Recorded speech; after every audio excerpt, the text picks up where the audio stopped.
Hi, and welcome. You're listening to the X22 Report. My name is Dave, and this is episode 1454B, and today's date is December 21st, 2017, and the title of the episode is Desperation is Setting In, the Cabal is Trapped. Now, before I get started, I just want to make an announcement. I uploaded an interview with Jeff Nielsen. It is on the X22 Report Spotlight YouTube channel. So all you need to do is go over to YouTube, type in X22 Report Spotlight. It will bring you to the interview, or you can come over to the X22Report.com or NewsSentinel.com. Scroll down a little bit on those sites. Look over to your right-hand side. You'll see the video on the site. You can play the interview right on the site. Or you can go to Steemit. That is steemit.com/@X22Report, and you can play the interview right on Steemit. Let's get into the economic collapse, political and geopolitical news. Now, over the year of 2017, we've been seeing a lot of truth bombs that have been coming out. The Uranium One deal, the sex scandals, which will lean into the pedo ring. We're seeing FBI agents who have been lying, who've been falsifying information. And we're going to see a lot more of this because one thing is going to lead into another. I mean, the missing $21 trillion, we have other professors looking at this and saying, okay, we know that this is completely missing. They're tracking down where this has gone. And once they find out where all this has gone and what has been used to pay for and things like that, many people are going to be in trouble, where we're going to see maybe trials, people going to jail, unless they have some type of distraction and they distract everyone's attention from what is really coming out. But as we can see, what is happening is they're letting out a little bit of this information at a time because they don't want to shock the public. Can you imagine if they come out with everything straight out and saying, yeah, corruption, dealing with the Russians, Uranium One deal, FBI works for the Cabal, yeah, we have a pedo ring, we have all of this happening, there's corruption, people taking bribes, the entire system here with everyone in it would just collapse. People would riot. It would be a nightmare, and people wouldn't believe. Just like when you first woke up and you heard things, you became angry, pissed off, you couldn't believe, and then eventually you did a little bit of research and you started to realize that, oh yeah, they're lying to me, and I'm researching the truth and I'm finding out more and more, and I'm finding out that, yeah, they're continually lying to me, and this whole system is based on one gigantic lie. So what they're doing is they're coming out very, very slowly, introducing a little bit of truth at a time so people get used to it. And we're going to see this continue, and they're going to let out a lot more. And what we're seeing right now is Attorney General Jeff Sessions. He's instructed the Department of Justice prosecutors to begin asking FBI agents for explanations regarding evidence pertaining to a dormant criminal investigation into the Uranium One deal. So we can see already that this is moving forward, and they're going to be investigating this deal. And this is going to implicate a lot of different individuals like Obama and the rest, and people are going to find out many different things.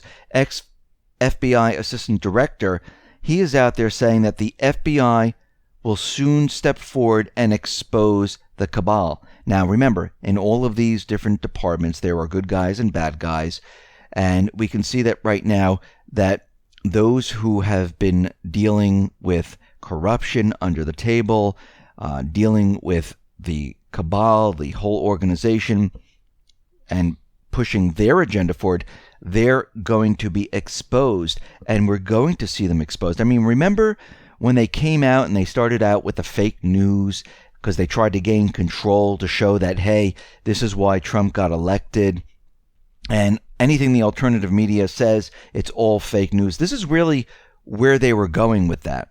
Because first of all, they didn't think the alternative media was that big of a deal in the beginning. And then they started to realize that more and more people were listening to them, and they got very nervous, and they started up with the campaign of fake news, but again, Trump turned it around, and they kept calling them fake news and pointing out different stories. And again, he has access to everything within government, so he knows what is really going on. He knows the truth. He has the data, and he's going to leak a lot of this stuff out there to let everyone know what's really going on. Just like with Obama spying on him, people didn't believe it, and then it turns out that, yeah, they really did do this.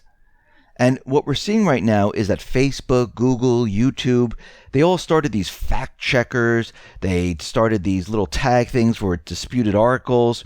And they were hoping that people would be like, see, this is fact check, so this is real, this is fake, report those fake news. It's backfiring.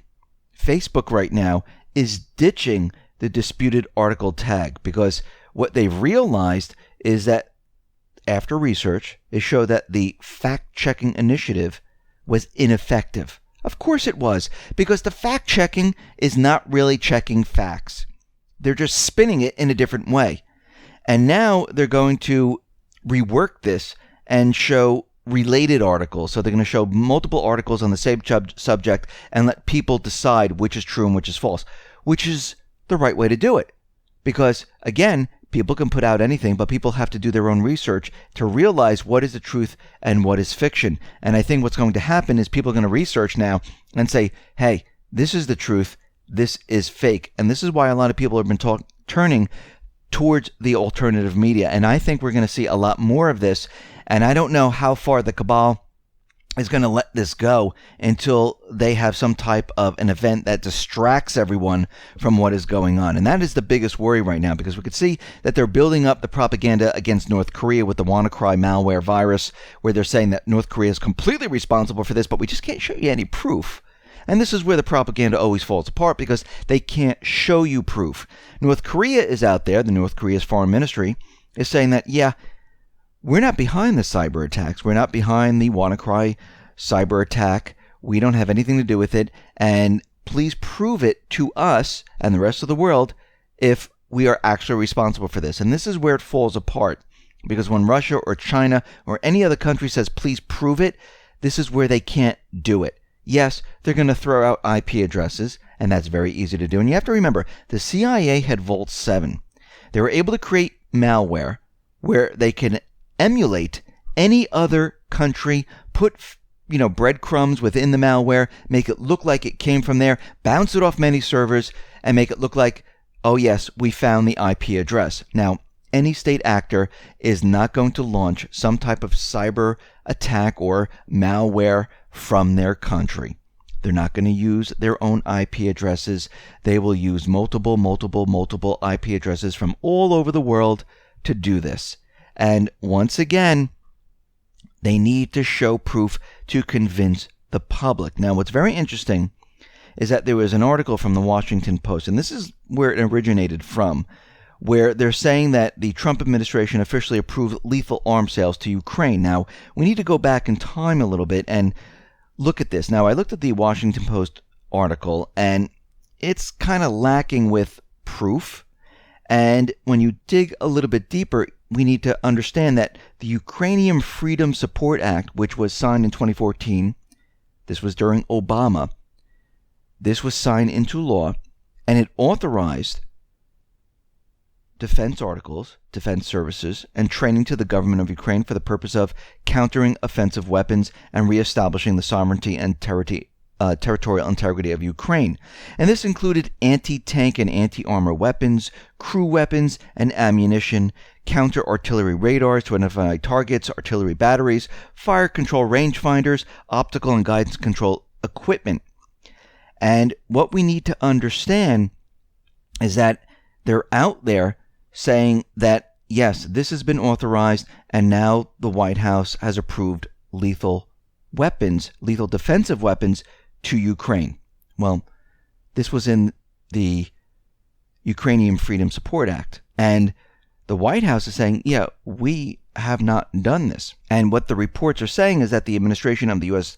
president approved commercial license for exports to Ukraine of a Beretta M107A1 sniper systems, munitions, spare parts for them, to sum up to $41.5 million. And, of course, the Washington Post was out there saying we have crossed the Rubicon, this is lethal weapons, and they predict more will be coming. Now, when we look at this, there is nothing new here in the lethal weapon sales to Ukraine. The U.S. government is not selling the Ukrainian government these weapons. Under the previous two administrations, the U.S. government has approved export licenses to Ukraine. And what this means is other companies privately can sell lethal weapons. Earlier in 2017, Southfront revealed facts and documents confirming a sale of shoulder-fired rocket launchers by Airtronic, a U.S. manufacturer in Texas, to Ukraine. Now, according to the documents, the U.S. firm signed a contract with Kiev government on November 11, 2016. And what this means is that this has already been in place. This is nothing new. They're just rehashing what has already been done and placing it on the administration, saying that he approved this in some way. No. This has been ongoing since 2016. Private companies have been selling lethal weapons to Ukraine since 2016, or actually 2014, if we go back in time. And they've done it in 2015, they've done it in 2016, and they've done it in 2017. So the story coming out of the corporate media is a little misleading. And remember, what they're trying to do is they're trying to get something started out in Ukraine. Remember, who was out there? Lindsey Graham, McCain. What was their message? They're neocons. What was their message? This is the year of the offensive in Ukraine to go after the southeastern territories and Crimea. This is their main objective because they spent $5 billion to take Ukraine and they don't have it.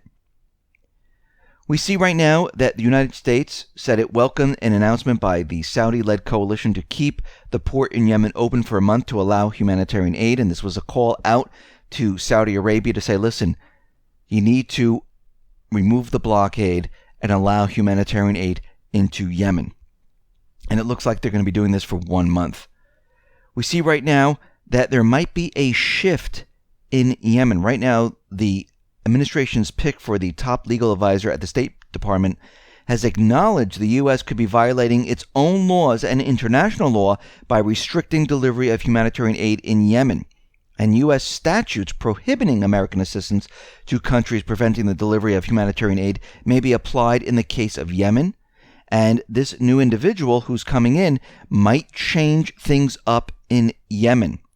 We see right now that the UN General Assembly votes overwhelmingly against recognition of Jerusalem as Israel's capital. Now, what has happened here is that the Arab nations have banded together and they rejected what the U.S. wants to do, where they want to make Jerusalem the capital of Israel. And I believe we discussed this many times before. This was done on purpose. The world is speaking out and saying this isn't right. The Arab nations are banding together. This is going to be a push to get Russia involved to talk about a two-state solution. And we could see that this is moving in that general direction. And of course, Nikki Haley is out there saying we're going to be taking names and we're going to fight those people and those people are going to pay for what you've done. Now, in an open and free democratic voting system, you don't take names, you don't threaten people, because everyone has the right to vote the way they want to vote. And if they don't vote the way the way you want them to vote, you don't threaten them. So you can see that she is part of the cabal because they only think in black and white. If you don't do it our way, then you're against us. And you can see this, it's coming out as clear as day. And this is what is happening right there. We see right now Russia is granting Turkey a loan to cover part of the S-400 missile deal, and they're going to be getting delivery around 2019 or so. And we can see that they're going to be loaning Turkey some funds to get the missiles. Now, what's very interesting is that the corporate media is slowly admitting that the U.S. supplied weapons to the Islamic State. Now, of course, what they're saying is they supplied it to the moderate rebels, and then it moved over to the Islamic State. And eventually what they'll do is, the story is going to break that, yes, the Cabal, once everything starts to break down, they supplied weapons to the Islamic State. They supported them, they created them, and everything else. And what's very interesting is that the Syrian Arab Army, the Tiger Forces, they arrived in northern Hama this week with a big surprise where they had the weapons from the Islamic State, and they were using the U.S. weapons against the Islamic State and the other paid mercenaries. So we could see right now that things are rapidly falling apart in Syria. And the other thing that we can see right now is the U.S. has fully suspended its support for all FSA groups in northern and southern Syria. Now the U.S. even closed its military operations center called Mach in Jordan, where they trained, they housed, they gave them weapons. That is going to be closed down. There's going to be no financial aid to any of these groups anymore. The U.S. also shut down another military operations center in Turkey named by Turks Mom. And we can see right now all support for the Kurds, the moderate rebels, everything out in Syria is coming to an end, which means the Cabal is trapped. They're going into desperation mode. Why? We have the truth being leaked out slowly but surely. People are running for cover. The Middle East is a disaster right now. They've lost everything that they worked for. North Korea is going nowhere. They're trying the same exact scare tactics that they used back with 9/11 and the Islamic State and everything else, but no one is buying it. I mean, they're going biological weapons and they're saying anthrax. They're using everything they possibly can to scare the American public into thinking that we need to go to war. And they're trying everything they possibly can. And what is happening right now is everything is falling apart all at once. And it can't be stopped. And more of this information, more of the truth is going to come out, and more of the Cabal is going to be shut down over here, over there. And you could see that the corporate media, they're trying everything to make up these stories that, we're going for war, we're supplying weapons. They're doing everything they possibly can. And everything really goes back to them, because who was supplying weapons to Ukraine? Who had regime change? Who was supporting the Islamic State, the moderate rebels? Who trained them? Who created them? Who did all this? Who tricked the people into giving up their rights? The Cabal. They are desperate now. And desperate groups of people do really scary stuff. And we can see that they are going to push their agenda right now. Just like 9/11. Someone was investigating the $2-something trillion that was missing from the Pentagon on September 10th. And all of a sudden, and this was not just the only reason, we had an event. This was a cover-up. Do you really think all these people are going to say, yeah, come and get me? No, they're going to say, holy crap, we need to cover this entire thing up, because if this breaks open, we're all screwed. And this is why they're going to have a distraction of distractions if they can get it off the ground. And this is why you need to be ready and prepared, because we can see the economy cannot be sustained, kept up anymore. It's breaking down very, very rapidly. Their system is breaking down very, very rapidly. You put both of these together, they're desperate. They need to cover up from what is going to come out. And they don't want to be put in trial. They don't want to go to jail. They don't want anyone looking into where the $21 trillion actually went. They don't want all the crimes they committed to be brought out into the open. They don't want this. So what are they going to do? They got to cover it up. And if they have the ability to do this right now, this is what they're going to do. Listen, everyone, thanks a lot for listening. Be well, be safe, and especially be prepared. Thanks a lot.